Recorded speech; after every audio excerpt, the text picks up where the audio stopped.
Hello people and welcome to the Stanley Parable. Not the demo, the full thing. Of course, because I'm epic and I thought I might as well buy it. And it's a game. Then a game. Then a game. That can go on forever.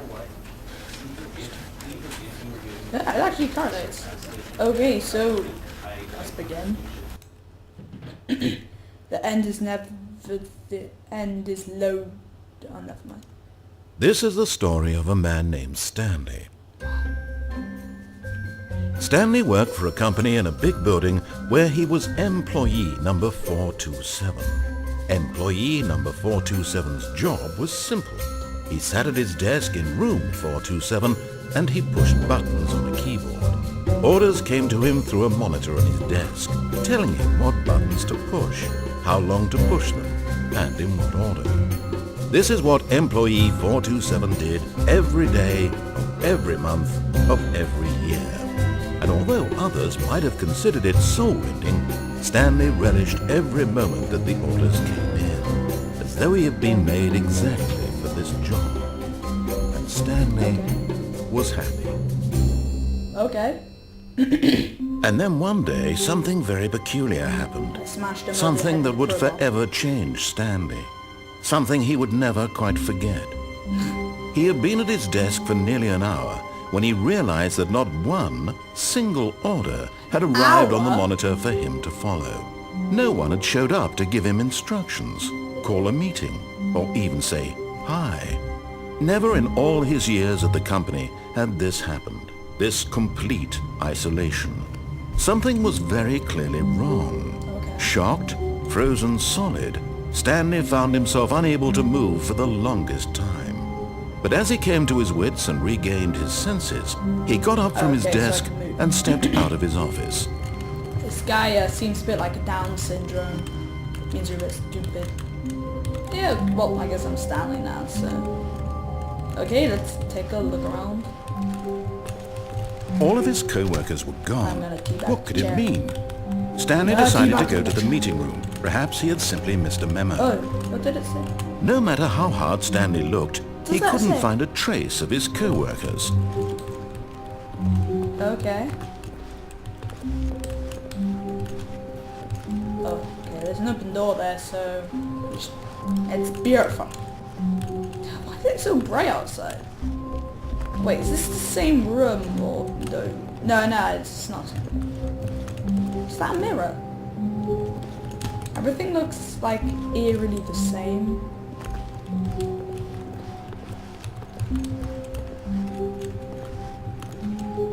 Okay. When Stanley came to a set of two open doors, he entered the door on his left. Oh, I can just go through the right one. Okay, let's stick with the rules for now. For now. Hello? Anyone at home? What's this? Yet there was not a single person here either. Feeling a wave of disbelief, Stanley decided to go up to his boss's office, hoping he might find an answer there. Okay, so it's like the circle of life. What's all this stupid stuff? You can just pause if you want to see it all.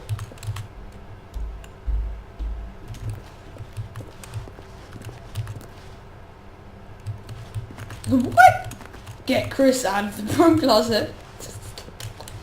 Some people are idiots, you know. Oh, everyone is unique. You most of all. Thanks. Okay, that room's just boring. Broom closet. Oh. Stanley stepped into the broom closet, but there was nothing here, so he turned around and got back on track. Exactly. Coming to a staircase, Stanley walked upstairs to his boss's office.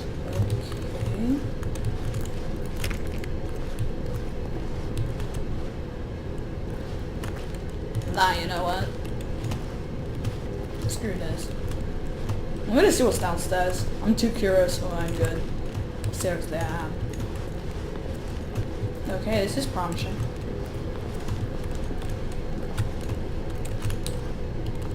This is definitely promising. But Stanley just couldn't do it. He considered the possibility of facing his boss, admitting he had left his post during work hours. He might be fired for that. And in such a competitive economy, why had he taken that risk?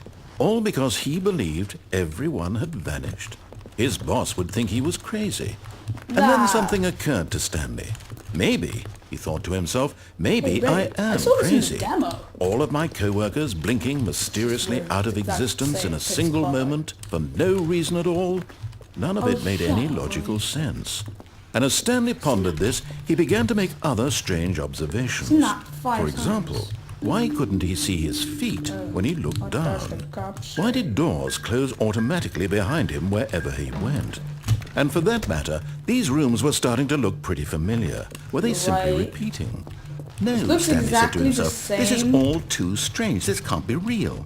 And at last, he came to the conclusion that had been on the tip of his tongue. He just hadn't found the words for it.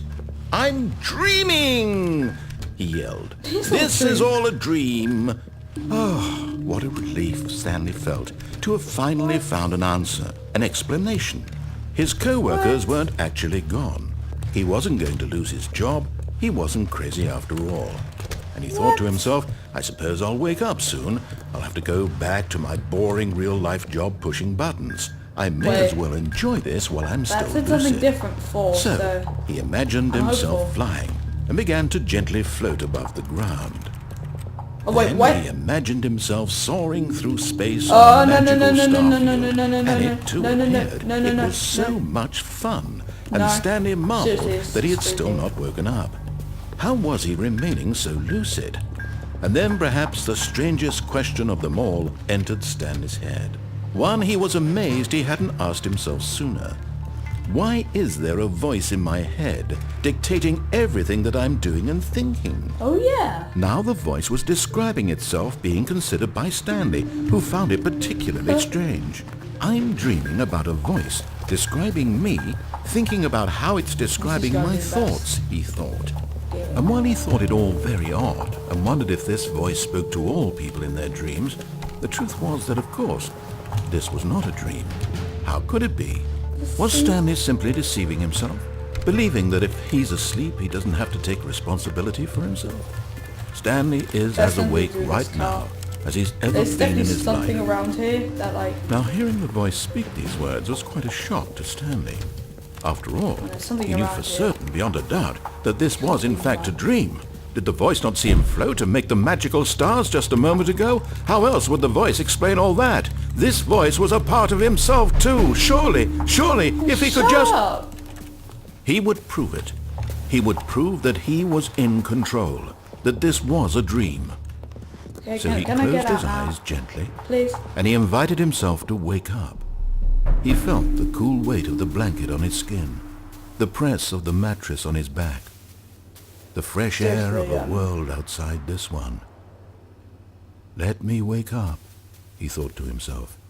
I'm through with this dream. I wish it to be over. Let me go back to my job. Let me continue pushing the buttons. Please, it's all I want. I want my apartment, and my wife, and my job. All I want is my life exactly the way it's always been.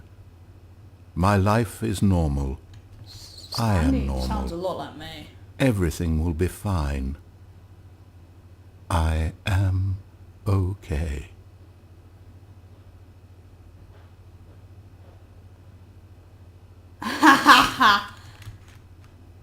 Stanley began screaming. Please, someone, wake me up. My name is Stanley. I have a boss. I have an office. I am real. Please, just someone tell me I am real. I must be real. I must be. Can anyone hear my voice? Who am I? Who am I? And everything went black. Okay. Seriously, this is a horror game. This is the story of a woman named Mariella. Mariella woke up on a day like any other. She arose, got dressed, gathered her belongings, and walked to her place of work. But on this particular day, her walk was interrupted by the body of a man who had stumbled through town talking and screaming to himself, and then collapsed dead on the sidewalk. And although she would soon turn to go call for an ambulance, For just a Wow, few I'm brief amazing. moments, she considered the strange man. He was obviously crazy. This much she knew. Everyone knows what crazy people look like. And in that moment, she thought to herself how lucky she was to be normal. I am sane. I am in control me, of I'm my amazing. mind. I'm I crazy. know what is real and what isn't. It was Wow. comforting to think this, and in a certain way, Wow, seeing I'm this just man made her amazing. feel better. But then she remembered the It's meeting me. she had scheduled for that day. The very important people whose impressions of her would affect her career, and by extension, the rest of her life. Wait, She had no pictures time for remain. this, so it was only a moment that she stood there, staring down at the body. And then she I'll turned write and that. ran.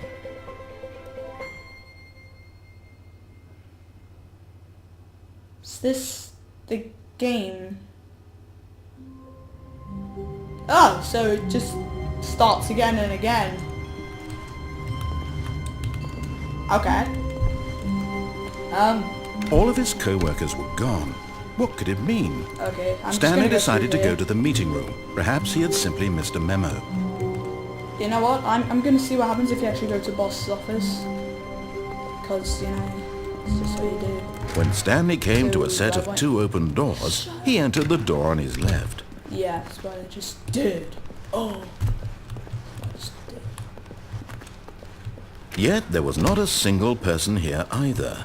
So, Feeling a this wave game of is just like, disbelief, keep on going Stanley and going decided to go until, up to his boss's like, office. Coming to a that staircase, Stanley then walked ends. upstairs to his boss's Game's office. amazing.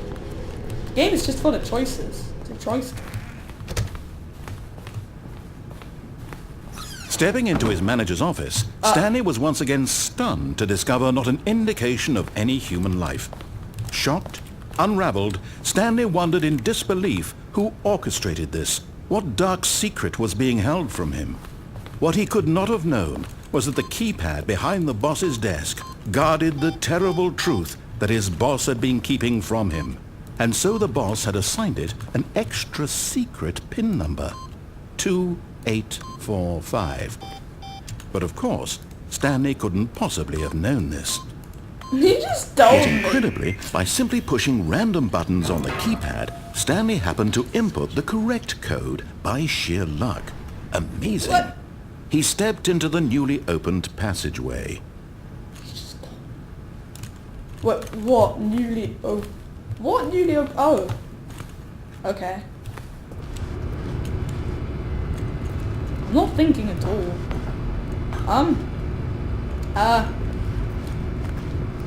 Yellow. Seriously, yellow. Ah, it's loading. It's beautiful. I wonder what's actually Descending deeper gonna into the happen building, because, you know... Stanley realized he felt a bit peculiar.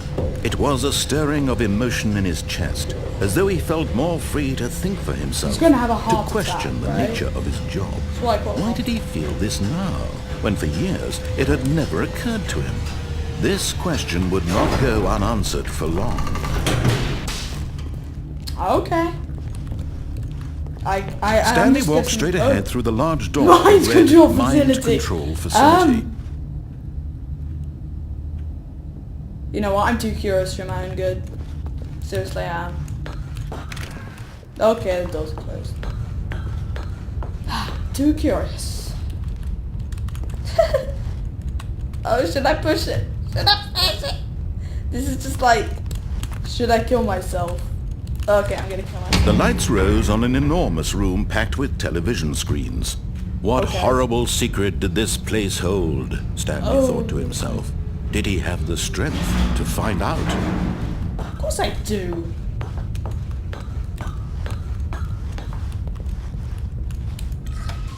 Now the monitors jumped to life, Oh, okay. their true nature revealed. 427, Each bore the that's number me. of an employee in the building, 427. Stanley's co-workers. The lives of so many individuals reduced to images on a wait. screen. And Stanley, one of them, eternally monitored in this place where freedom meant nothing. Oh yeah. Wow. This would be epic, you know? Okay, so... This mind control facility, it was too horrible to believe. It couldn't be true. Had Stanley really been under someone's control all this time? Was this the only reason he was happy with his boring job? That his emotions had been manipulated to accept it blindly? Hey, that's him. I'm POA 47. You know what? Yeah. No.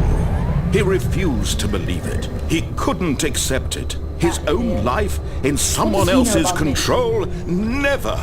It was unthinkable. Wasn't it? Was it even possible? No, nothing's impossible. Had he truly spent his entire life utterly blind to the world? Yeah. But here was the proof. The heart of the operation. Controls labeled with emotions. Happy or sad or content. Walking, eating, working. All of it monitored and commanded from this very place.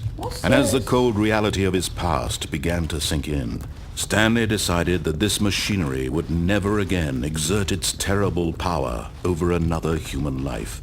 For he would dismantle the controls once and for all. I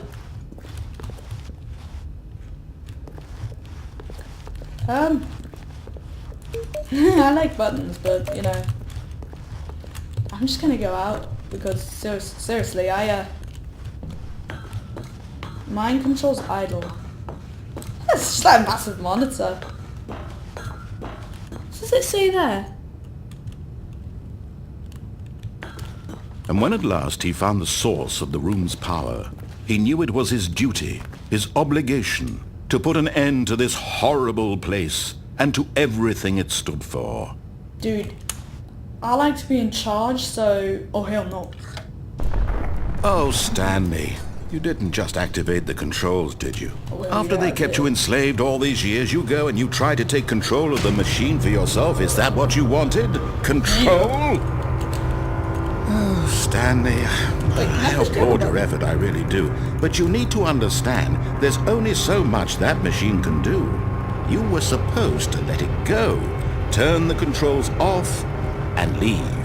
If you want to throw my story off track, you're going to have to do much better than that. I'm afraid you don't have nearly the power you think you do. For example, and I believe you'll find this pertinent, Stanley suddenly realized he had just initiated the network's emergency detonation system. In the event that this machine is activated without proper DNA identification, nuclear detonators are set to explode, eliminating the entire complex. Wait. How long until detonation then? What did I used to do? Let's say, 2 minutes. Ah, now this is making things a little more fun, isn't it, Stanley? It's your time to shine. You are the star. It's your story now. Shape it to your heart's desires. Oh, this is much better than what I had in mind. What a shame we have so little time left to enjoy it. Mere moments until the bomb goes off. But what precious moment each one of them is. More time to talk about you, about me, where we're going, what all this means. I barely know where to start. What's that? You'd like to know where your co-workers are? A moment of solace before you're obliterated? Yeah, I know I want All right, to know. I'm in a good mood. You're gonna die anyway. I'll tell you exactly what happened to them. I erased them. I turned off the machine. I set you free.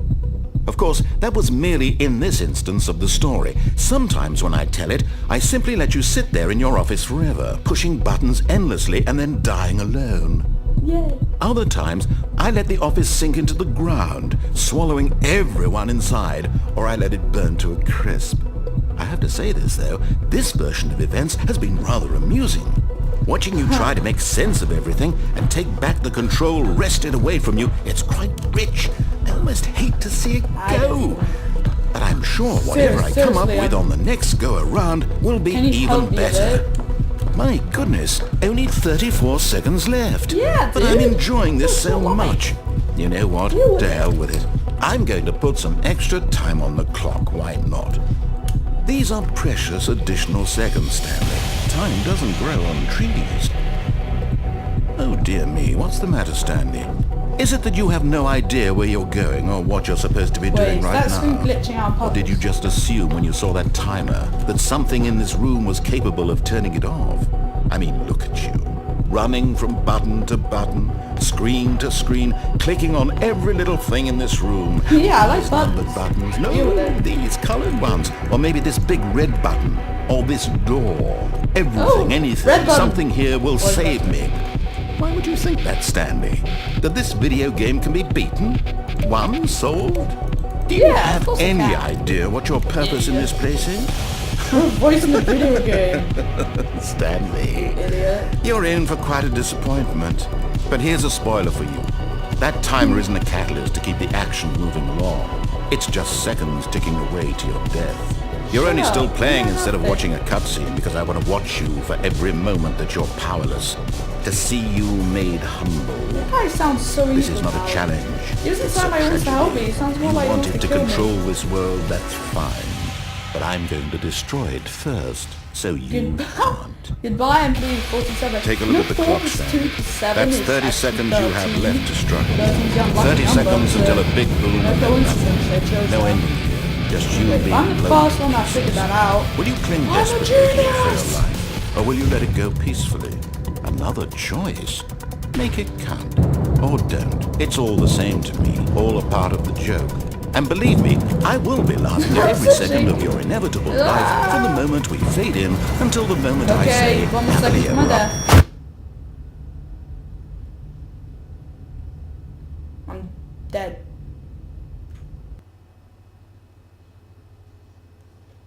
Okay, well, that was the end. And yeah, don't forget to like and subscribe, and bye!